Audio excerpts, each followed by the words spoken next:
yeah, Game of Thrones, fucking Game of Thrones, fucking Game of Thrones, fucking Game of Thrones, fucking Game of Thrones, yeah, Game of Thrones, yeah, Game of Thrones, Game of Thrones, fucking Game of Thrones, fucking Game of Thrones, fucking Game of Thrones, yeah, Game of Thrones, yeah, Game of Thrones. Welcome to Game of Thrones Chat, Season 6, Episode 8, No One. I'm Dan and I'm unsullied. I have not read the books in the series Song of Ice and Fire by George R. Martin.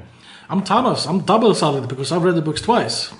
And we will talk about anything up to and including this episode, including the Inside Episode show, but we will not spoil anything from the books, from the trailers, from pre-season production, or from next time on Game of Thrones.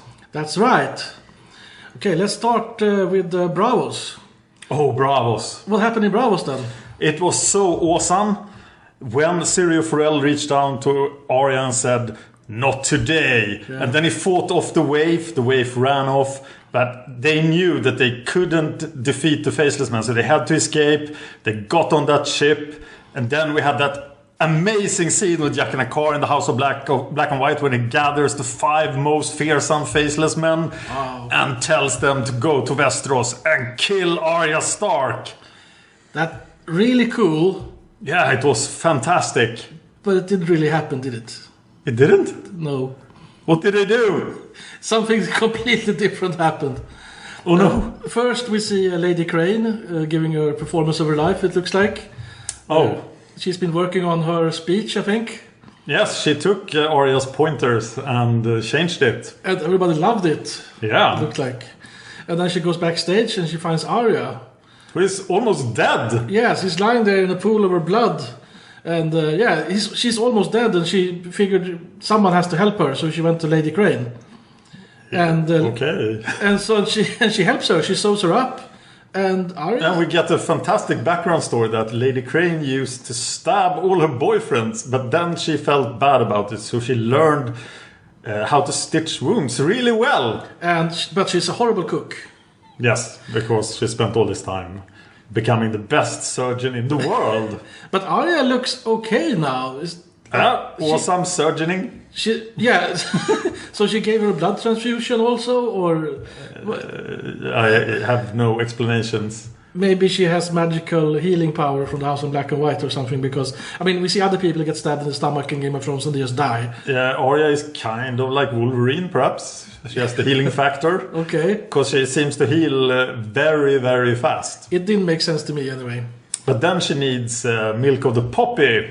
Yeah, but before that, they talk about that Lady Crane wants her to join the theater group. Yes, join the circus, Arya. And spend 2 seasons with the circus. But I would like to see Arya playing Sansa, or Arya playing Arya. Yeah, maybe Arya can be later to Westeros than even Daenerys. Yeah. And she talks about going to Essos and going to Westeros and going west of Westeros. Okay. To the world. That's interesting. And we know now that all those stupid things that happened in the last episode, they were for real. Arya was strutting around this rich. She had that money. She was just had no concerns in the world. And then, of course, she decides to go hide with the last failed assassination attempt by the Faceless Men. So Lady Crane is at least the number 2 target on the Faceless Men's hit list. So that's where she's gonna hide. Because the Waif will never find her there. No, because that's the most likely person in Bravos that will be killed by the Faceless Man. Yeah. And then she takes milk of the poppy because she doesn't want to know what happens. And this is really stupid. Yeah. Well, at this point, I was still hoping that she was just having this fight in her mind somehow. But as the episode progressed, we realized, no, it's just bad writing. I think the producers asked George R. Martin what's going to happen to Arya, because we are beyond the books now. Yes. So they asked him, and he gives a general outline what he wants to happen to Arya, and then the producers have to come up with their own script. Yeah. And they're not on the same level as him. And we spent 2 years in the House of Black and White, and this is what we get. So then we see the next scene, Arya is sleeping and the waif is killed by... the waif kills Lady Crane. Yes, surprise! Surprise, surprise. Looking like some weird bearded dude. Yeah. But I'm a little bit impressed that as the old lady and as this bearded dude, she at least has the same body size as the waif. So she's just wearing another face. Well, when this bearded young man that looked like the waif, I mean, it felt like it was the waif, by the way, the facial expression. Yeah. And so it really looked like the waif with a beard or something. That was nice. So maybe she's not that good at... I mean, Jaqen H'ghar can become anybody, but the waif still has to have the same essential body structure, same size. Yeah. So she's not the master that Jaqen H'ghar is, I think. Okay, and then... And then the waif goes like Terminator. Yeah, Arya does some nice escaping here, jumping out the window, but then everything turns into Terminator 2 meets Benny Hill. Directed by Jean-Claude Van Damme. Yes. So Arya takes some fantastic falling damage and her wounds open up, but she's still going. Yeah, and the waif is running like a mad woman, jumping off... jumping and like moving her legs in the air as it's jumping off that wall. She really reminded me of T-1000 from Terminator 2. Yeah. If this was Arya's plan. Okay, I need to get to my strange room, have the time to light the candle, hope that the waif closes the door behind her. Yeah. Because otherwise it wouldn't work. Well, and that's my plan. But if the waif does not close the door and she just turns off the light, that means that the waif will be seen from the backdrop of the semi-light of the door. Yeah, but she can still see into the room enough to see where Arya is. Perhaps, but it's easier for Arya to see the waif than... Or just find the exit. Or just find the... Yeah, but I don't think the waif is going to run away. So she took a chance there with the door, yes, but she has to take chances. Yeah, but given how hard it was to reach the room... Yeah. Of course, she couldn't decide where she would start this race to the room. It's hard to defend this scene. Yeah, and then we get to the next scene where Jaqen H'ghar finds Arya, or Arya finds Jaqen H'ghar at the House of Black and White. First, of course, we don't see anything of the fight, but it was dark, so I can give them that. Yeah, that's okay. That's okay, and we can agree, okay, she's been blind for a long time, so she still remembers how it is to fight in dark. Yeah, and apparently the waif didn't kill the wrong person. She didn't get the blind training. Yeah. Okay, so that makes some sense. And then we have this scene where Arya talks to Jaqen H'ghar. Why couldn't she just leave? And why does she have to talk to him? And he's like, a girl is truly no one. And she's like, a girl is Arya Stark of Winterfell, and I am going home. And what does Jaqen do when she says this? He smirks. He smirks. And he's like, you go, girl. What's going on here? Was this the plan all along, or is he just insane, or... So I've been trying to find something that would satisfy me with this, and this is what I came up with. We have 6 Stark children. Sansa and Rickon are just fluff. Robb is dead. But the 3 remaining children are the chosen one in their own sense. So Jon is the prince that was promised. Bran is the next Green Seer. Yeah. And apparently the Many-Faced God has chosen Arya to do something fantastic. Okay. And this has all been a setup to train Arya to do... so that if that is true, this is not the last we see of Jaqen H'ghar, because he will probably follow her. Okay. But how did Jaqen H'ghar end up in that cage in season 1? It seems like he would be very, very hard to put in a cage. Yeah, he will just become a key and unlock the... my theory there is that he put himself in the cage. Yeah. And then this has all been a setup. This has been the plan all along. Yeah. And the waif was a failed experiment by the Faceless Men, or the Faceless Man, if there is only Jaqen H'ghar. That she was obviously not no one either, but the line, now you're truly no one, that makes no sense at all, because and she even says so. Maybe you are truly no one doesn't mean that she's no one, it just means that she has mad skills. But the code word for mad skills, really good killing skills, is that calling it Noone. I like that the wave said that no one can change that, and then she was truly no one, and then she changed it. So that was nicely planned. But I am so disappointed by this payoff for 2 years and I've defended the Arya plot for these 2 years, and now I feel betrayed. Well, she's not dead, so the Arya plotline is still out there. It would have been better if she was dead. And the waif would go to Westeros wearing her face, killing everyone. When Jaqen tells her to name 3 names, she names herself and she's killed. And we're done with it. It's like, Arya, no, wait, I didn't mean that. Too bad. That's wrong. Okay, well... Let's leave this horrible storyline. Let's go to King's Landing and see what happens there. Qyburn comes in and tells Cersei and the Mountain that Cousin Lancel has brought in Faith Militant, or Tommen has let Faith Militant into Red Keep. Well, no surprises there. And Cousin Lancel wants Cersei to come to the Sept to talk to the High Sparrow. Yeah, probably to imprison her before the trial. And she refuses. Yes. And she says, I choose violence. Cousin Lancel says something about, well, if you don't come along, there will be violence. Yeah. It's like, I choose violence. That's an epic line. Very nice. Yes, I like that line a lot. And the Mountain liked it too, I think, because he got to rip a guy's head off. My first comment, I really liked the weapon that the guy used. Because, did you notice it penetrated the plate mail? Absolutely. 2 penetrations into the plate mail. Yeah, that was very efficient weapons if you want to fight the nobles of Westeros. Yeah, and the old Mountain would have been incapacitated of this, I think. Yes, but Franken Mountain, not so much. So yeah, that guy must have been really strong, but also a very impressive weapon. Or really impressive. Or maybe the plate was made of paper. I don't know what happened there. No, I think it was just a super efficient weapon, but it didn't work this time because... Valyrian steel mace. The Mountain tore his head off and the spine came out. And we knew he was strong, but I mean, this is perhaps even more impressive than crushing the Viper's head. Yes, his strength is obviously boosted since he turned undead. Yes, and his I mean, the old Mountain you could stab and he could feel the pain and die. But this Mountain is much more dangerous than the old Mountain, I think. Did you notice there were 7 Faith Militant?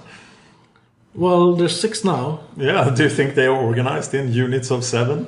That would make a lot of sense. And now they found out they are not 7 anymore, so they needed to go back and recruit another guy. Oh, that's why they didn't fight. So that's why they left. It was like, oh, there's only 6 of us. We're powerless now. Yes. Maybe you should have like 1 extra guy in reserve somewhere so that... Hiding behind. No, then it would be 8. That's no good. But I could see why they left. I don't think that there was any more they could do there. No, absolutely not. They need a lot more than 7. Yes. But hundreds of people would be enough if they fight fanatically. But whoever goes first is going to die. So yeah. So then we have another scene in King's Landing where Cersei and Qyburn and Mountain goes to the big room there to watch Tommen make an announcement. Yeah, I like this scene. Yeah, and Cersei wanted to stand up there next to Tommen, but Uncle Kevin told her to go watch in the crowd. And she did. She did. And the ladies were not very pleased. And she did not choose violence this time, so she doesn't choose violence every time. No, it has to be epic for her to choose violence. Yeah. And we see that Tommen speaks from the Iron Throne and is backed there by Uncle Kevin and Mace and Pycelle. Yes. So it looks like those guys are like his small council then. Yes. Cersei is out, I think. Maybe the High Sparrow is also in the small council, we don't know, or maybe he... I think... and looking now at... go on with Tommen's speech and then I have a speech. What we learn here is that Cersei and Loras will stand trial before 7 Septons, since trial by combat is now forbidden. Oh yes, and that makes sense, right? Trial by combat makes no sense unless you really believe that the gods judge the trial by combat. But yeah, but if you don't believe that the gods judge it, then it makes no sense. But this could also be a reaction to the last scene, because the High Septon... I think it is. The High Septon realizes we have to fix this. It doesn't work this way. Cersei can just fight her way out of any... Or the Mountain can fight her way out of any... Now she can't do that anymore. Oh, well, she can still unleash the Mountain, but after a few hundred of Faith militants, he's going to go tired, I think. Yeah, or Just subdued somehow. they just live with him running around killing people. They'll have their meetings in another part of town and have mountain watch. Yeah, mountain watch. Well, they can like throw out nets and stuff. Dig pits. Dig pits, yeah, exactly. So, bad news for Cersei and bad news for us, because this means... No Clegane Bowl! No Clegane Bowl. We thought that the Hound was going to fight the Mountain. Yes, it could still happen. Yes, but now the setup is less obvious. So maybe it will happen now because the setup is less obvious. Probably happen much later, but I hope it will happen before the end of the series. Yeah. But then at the end of the scene here, Qyburn mentions to Cersei, Your Grace, that old rumor you told me about, my little birch investigated. And then she says, and is this just a rumor or something more? And he says, more, much more. Yes. And I'm quoting here because we're trying to figure out what he means. First, you could think, maybe he found Tyrion somewhere, but he said an old rumor. Yeah, and he found 20 Tyrions because there were much more. So I don't think this is about Tyrion. No, it also felt like it should be something to do with the situation with the High Sparrow. Yes. So maybe like the old rumor is that the High Sparrow has done something horrible and they will expose him for this. I don't think that's it either, but it could be. It could be, but it's like more, much more. So she asked if something was true, and maybe she asked, well, what do you think? I think it is wildfire. So she said the rumor was that there is wildfire under King's Landing. Yeah, there is a stash of wildfire somewhere. And it's much bigger than they thought. Yes, he found a lot of wildfire. And what are they going to do with the wildfire? Burn them all! So she's going to burn the whole of King's Landing? Yes, I think that's why we got this in the vision, and that's why we got the vision of the Mad King. Because I think Cersei now alone, and without any friends, then she will turn into the Mad King and will try to burn them all. So she will as a last resort. She will King Tommen? Maybe she will try to kill the sparrows with wildfire, and it will escalate, and in the end she will burn them all. But I think she will be crying out, burn them all. Okay. Before the end. So you're thinking she will put the wildfire under the Great Sept? Yes. And then it will spread to the whole of King's Landing and everybody will die? There will at least be a lot of dead.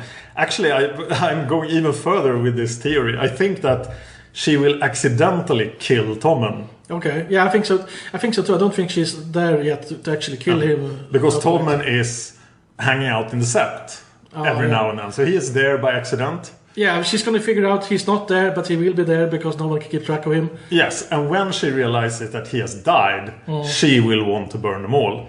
And I think that Jaime will kill her while she says that. Okay. That's awesome. And that's why we heard so much. That's why Jaime talks in this very episode that he says that Cersei will burn down cities for her children. Yeah. And stuff like that. And there are many hints, I think, that this But the prophecy is that her younger brother will kill her. Her brother will kill her, right? No, her younger brother. Is it? Oh, and Jaime is younger by a minute or so. Yes. Yes! But we always thought it was Tyrion. Because they are twins. But he did come out grabbing her foot. Jaime did. Oh, so I think this is what will happen. That's my theory. But the theory is that the Valonqar, the younger brother, will grab her throat with his hands. Oh, but he only has one, or he can use the gold one. But now we're into book stuff. Yeah, but you went there. So sorry, I just went along. I have a speech as well. Okay. Because if we see all this event from the perspective of Cersei, we are clearly meant to root for Cersei here.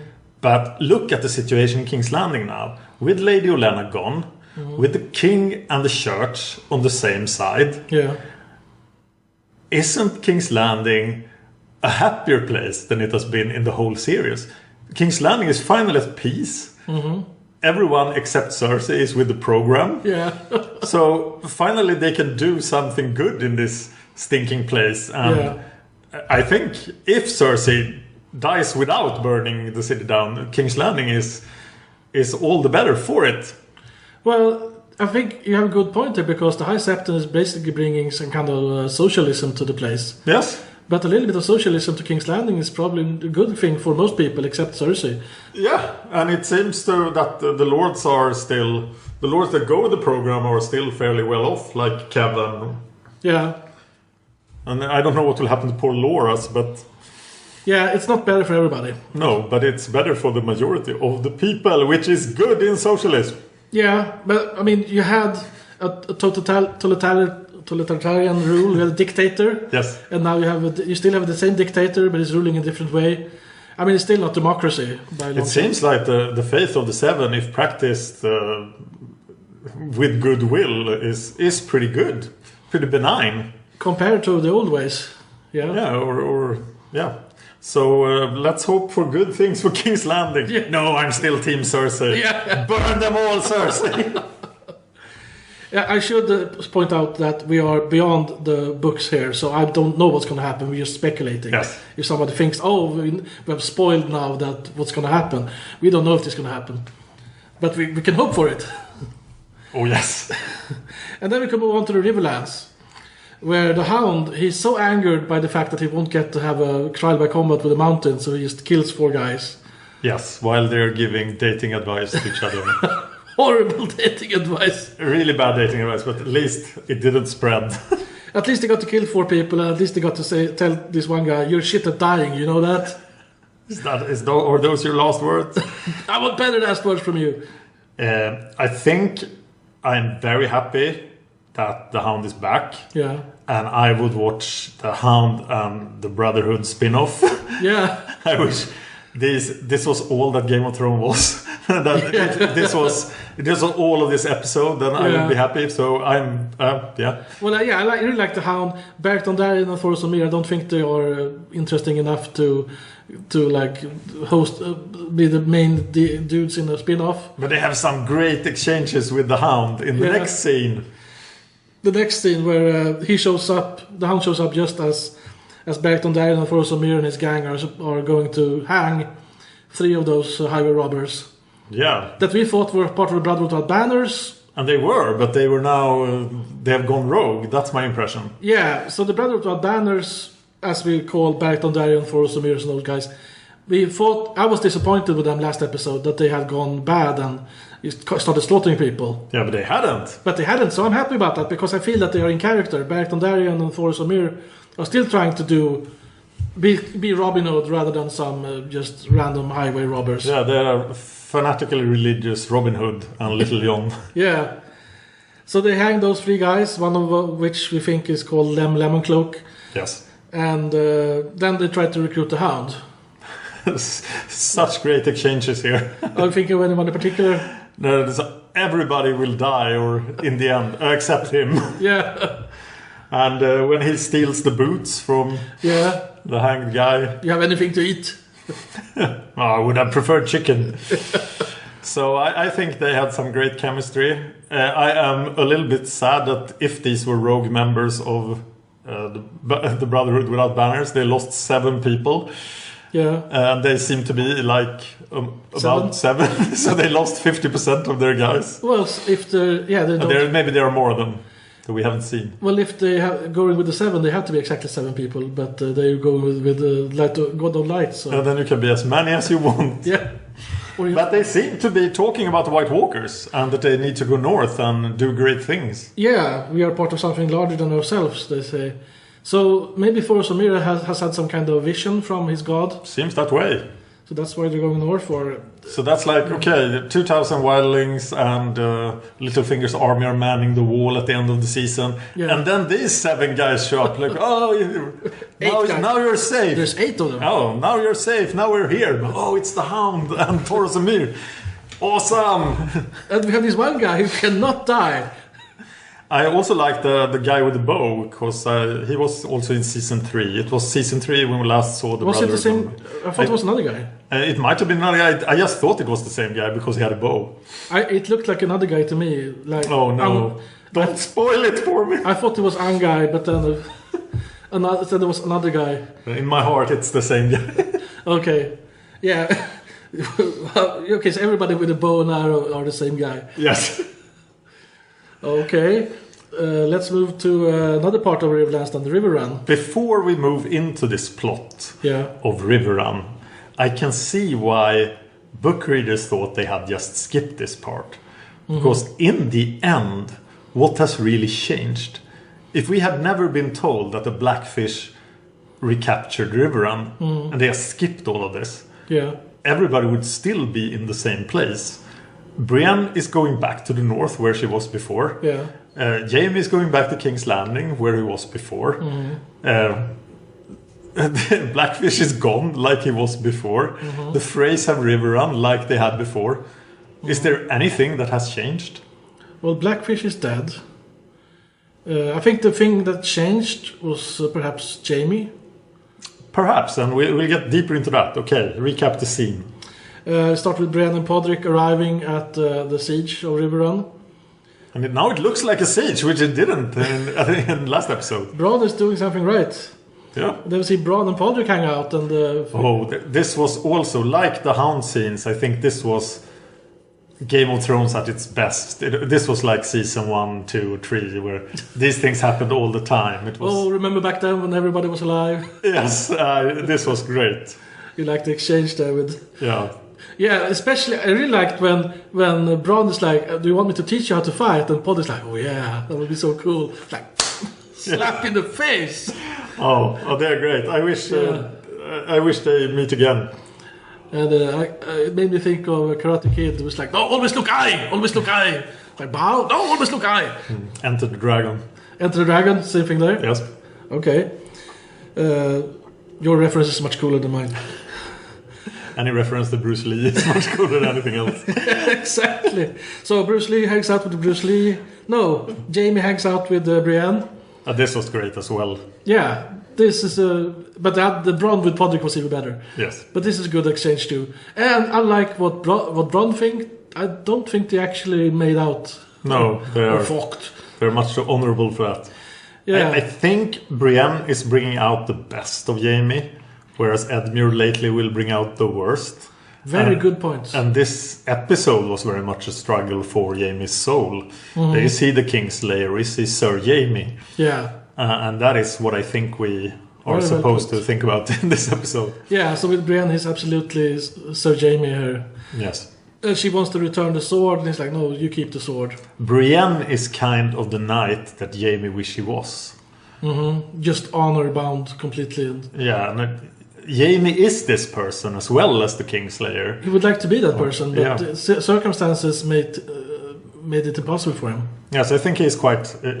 even if he doesn't have feelings for Brienne, he's very impressed with her. Yeah. And the fact that she has kept her honor and is still alive somehow in this crazy world of Game of Thrones. Yeah, that's crazy. And I love it how she says that, well, you realize that it might be that I have to fight you later today. It's like, yeah, I understand. And she says that to his face. Yeah, and with Valyrian steel sword and 2 hands, she will kill him. Yeah, but he has thousands more people, so he won't be in the front line himself. Wise decision. Yeah. So then we see Brienne and Pod go in and talk to Blackfish at River Run. And Blackfish is really stubborn. I understand him. Yes, I'm gonna stay here and die. But she does give him like the only out he has. Well, at least we think so. He thinks that he has an out. He can just stay there and hold out. Yes. But in retrospect, what we see later that perhaps marching north with what men he can take would have been a better choice. Yes, and I so wish that he would go for that. Yes, but he does not. Have you ever seen a movie or a TV show or anything where there's siege that actually lasts? The sieges in shows just end really quickly. Yeah. It's like, we're going to besiege this place for 5 years. That never happens. It doesn't make for us a good movie. No, if anybody knows of any TV series or movie where there's actually a long siege. Well, is that movie have you seen the movie Druids with Christopher Lambert when he plays? I think he plays Vercingetorix. Yeah, I have. There's the Siege of Alesia. Yeah, because then they had to stick to the historical record. But that siege took a really long time. I guess they gave up in the end, or no, the Romans won, right? Yes. And the Gauls had to give up because they were outstarved eventually. Yes. So the siege kind of lasted there. Yeah. Good. So there's at least one example then. Yeah, so don't tell us druids, tell us something else with this issue. Okay, back to the scene. Okay. So next scene then we have Jaime has a talk with Edmure. Yes. Who he hasn't seen since the Red Wedding, season 3, episode 9. Oh, we saw him in last episode. Oh, that's right, but he's back. Yes. Oh, that's right, he's back. And did you notice that Jaime's order had been disobeyed? Because he told them to clothe and feed him. Bathe him. Yeah, and that hasn't happened. Clothe him and feed him. I guess maybe he was fed. Yeah, but he looked as bad as he did last episode. Yeah. So now he gave that order again. I'm thinking of Aegon IV's creed. Bathe her and send her to me. Okay. No, this is feed him and clothe him. Yes. So they have a talk here, and I think what Jaime's... So first, okay, so Edmure was kind of unlucky, I think, to have sired a son on his wedding night. Yeah. It's a bad thing to say that it's bad... But, I mean, because that son cannot be used against him. Yes. So in that way, it was kind of unlucky. But even though he probably hasn't hanged out... we don't know if he has seen his son at all. No, he didn't know about him, right? I got the feeling that he didn't know there was a son. Then it might all be a bluff. Yes. But even so, he still has feelings for the son he has not raised himself, at least. Oh, he says the continuation of the Tully line. A Tully line without Riverrun, then? Yes, a Tully line in a room in Castle Rock, it Yeah. appears. Exactly. But what we see here is Jaime, I think, becoming his father. Oh, yes. And threatening to catapult his Edmure's son over the walls there. And then he sends Edmure in. It's so smart. Like, okay, you have the Blackfish, he will never give up. What do? We'll send in somebody else to take charge, who we know is so much softer Yes. than Blackfish. And he's playing... I mean, Edmure... I think Edmure is actually... He's kind of a nice guy. You can say he's soft, yeah, but he... I mean, the Blackfish is prepared to defend the Riverrun to last man standing. Yes. He doesn't care if 1,000 people dies. Edmure does.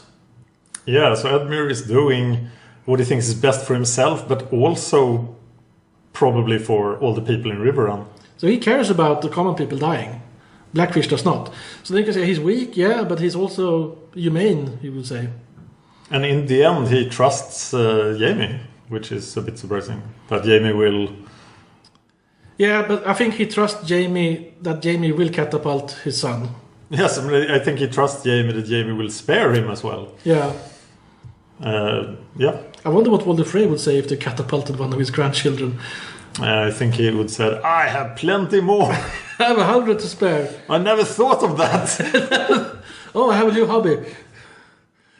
Okay, so then we see that Edmure is going into Riverrun, and he gives up Riverrun. Yeah, I thought the loyalty of that guy commanding the gate was impressive. That it seemed like a suicidal decision to let him in. Yes, and then Edmure says, "Open the gates." It's like, okay, and immediately surrenders the castle. Yeah, but this is, I mean, for you and me, we understand the Blackfish completely. Yes, but the Blackfish is showing here that he's the black sheep because he does not have the religious respect for chain of command. And what are the words of the Tully house? Family, duty, honor. Yeah, so that seems like obey the rules and... Well, family comes first. Yeah. And then duty and then honor. If family comes first, then he has to let Edmure in, or... Yeah, I think Edmure is living up to the words better than the Blackfish. Yes. The Blackfish is just more clever here. But I can see Blackfish's point and I can see Edmure's point also.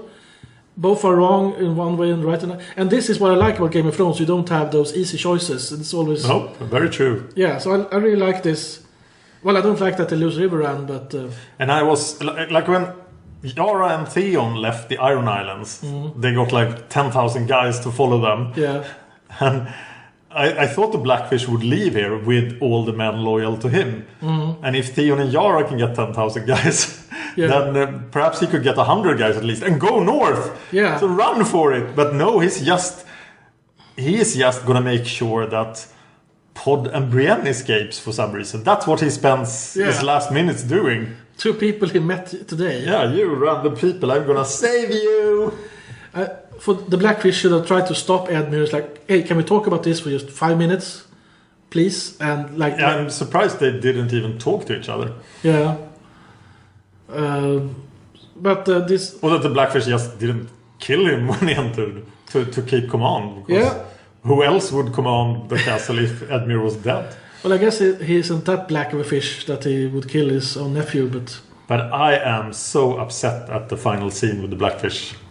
That it was so cool. It was like, I know I'm gonna stay and die here in my castle, and then we don't see it. What's up with that? Yeah, so it's kind of random how some people we see die horribly, and other people we don't see die. It was just like Barristan Selmy. We would see an old guy go down fighting. Yeah. And it would have been great, but no, he's just dead. So that makes me question if he is dead. Yeah. But the Blackfish said that he hasn't been fighting for a long time. So he was afraid that he would embarrass himself. Yeah, but then it would be very Game of Thrones to watch him actually embarrass himself. Yeah, but the Blackfish had a special contract that he would not have to embarrass himself. Yeah, I think this could have been the actor being fairly old and having a contract saying that he would not have to fight.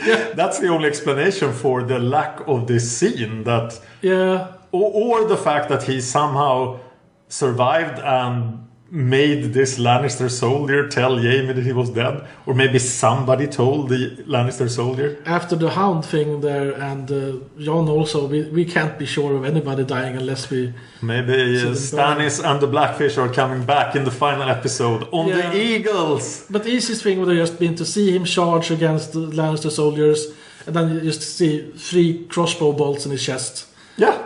And so this was very, very strange. Yeah. But whatever. And then we have cheesy wave scene. Cheesy wave scene? Yes. Yeah, you're thinking about the marine scene now? No, Pod and Brienne rose away. Oh, they rose away, yeah. And nobody's guarding like the river anymore, because everybody went into the castle for the party. Yeah, why would you guard a river when you're sieging Riverrun? Yeah, it's like nobody's out there. They're just let's row the boat. And Jaime is the only one looking over the wall, and he's like, yeah, you go. You go, high five. Or high gold. See you later. Yeah, okay, he lets them go. Yeah, and I like that. I wish they meet again. Let's move to Marine then. Yes, to Marine.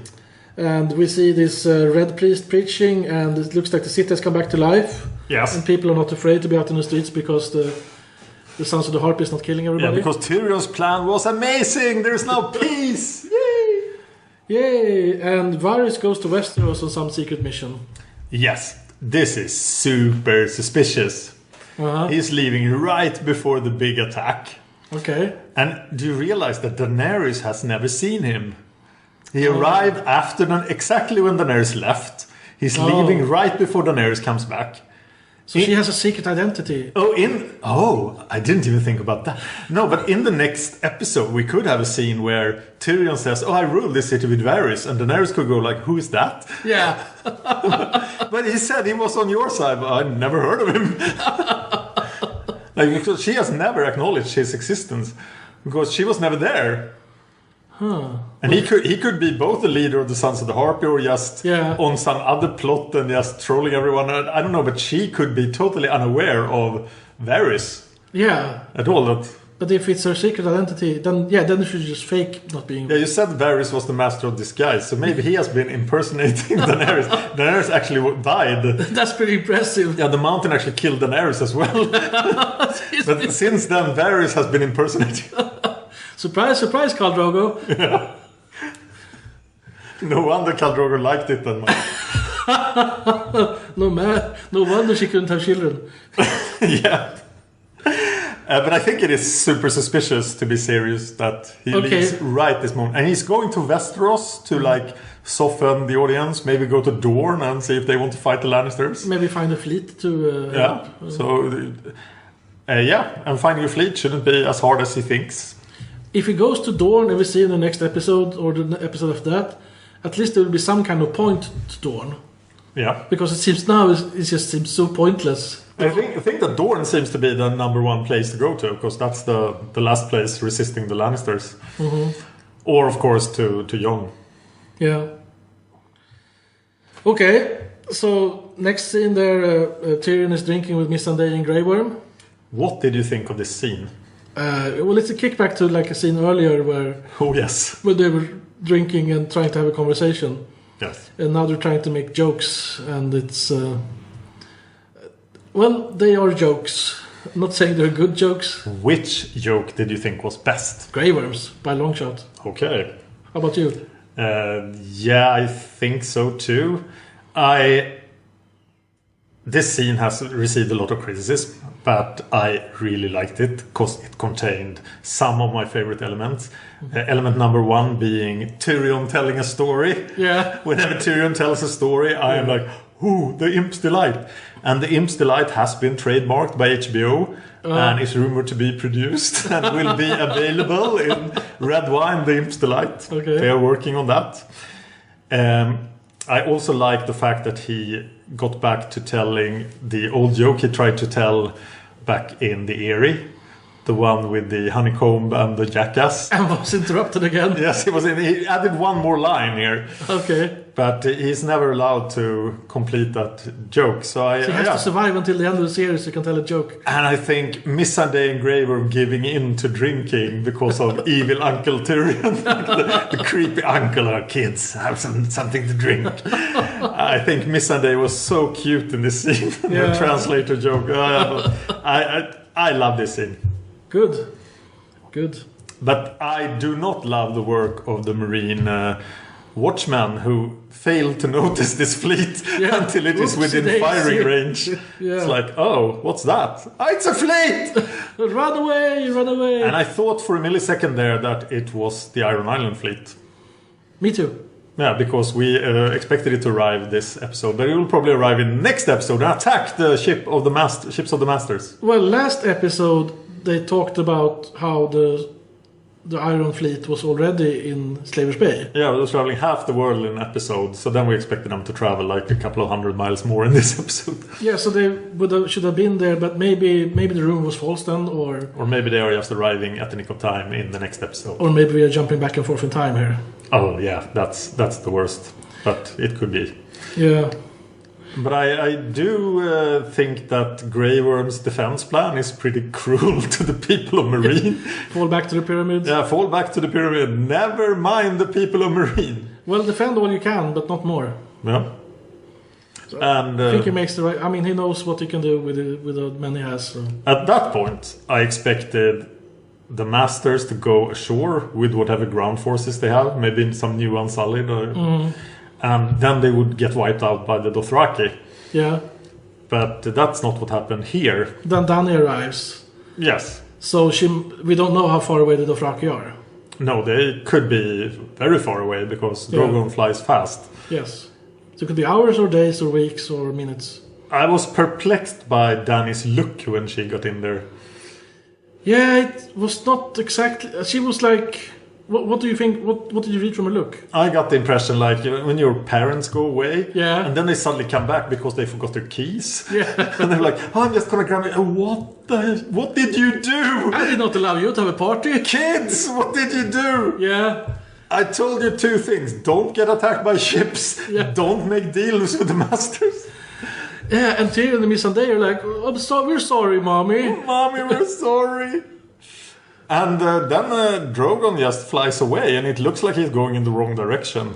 He's like, "Oh, I'm off to do dragon stuff. Bye-bye. I'm not going to burn the boats because that will cost too much CGI budget." But when Dany arrives, she should take Drogon and burn the ships before she goes to the pyramid. Or, no? I have an idea for this season. The scene with Tyrion and the dragons should have been right here. Instead of Daenerys arriving. Oh. This would be Tyrion going down to dragons because now they need those two dragons. Yeah.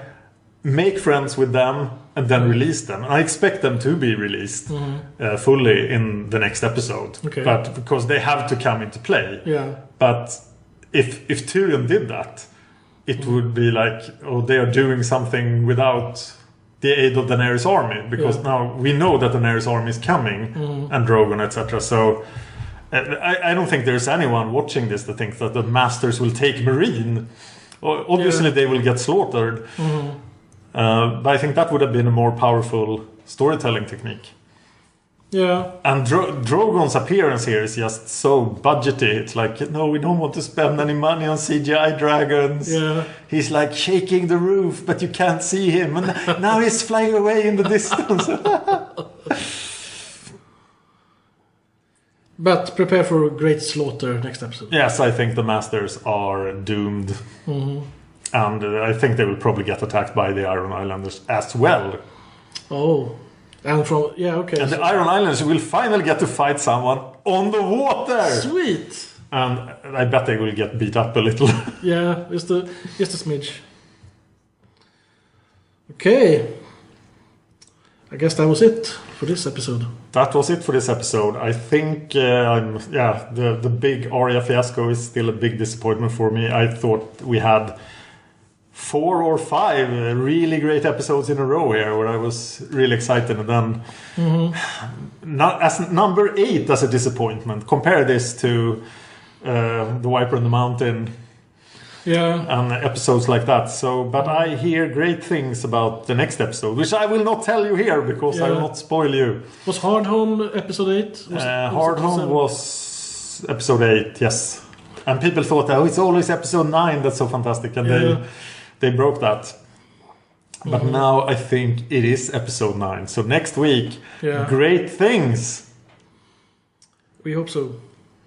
So you can find us on YouTube, on Hard Nerd Cafe. Go there, like and subscribe. You can find us on iTunes.